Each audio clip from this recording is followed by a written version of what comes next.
মাঠে কোনো বিশৃঙ্খলার সুযোগ নেই।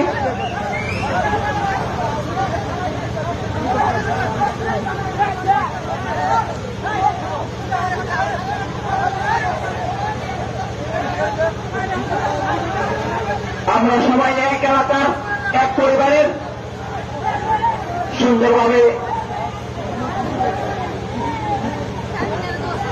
সুন্দরভাবে খেলা পরিচালনা হওয়াটাই দর্শকদের আনন্দ দেওয়া। আমাদের মধ্যে এক থাকাটাই আজকের খেলার মূল উদ্দেশ্য। আমাদের মধ্যে বিতর্ক হলে দর্শকরা নেগেটিভ ভাবে নেবে বিষয়টা। রেফারি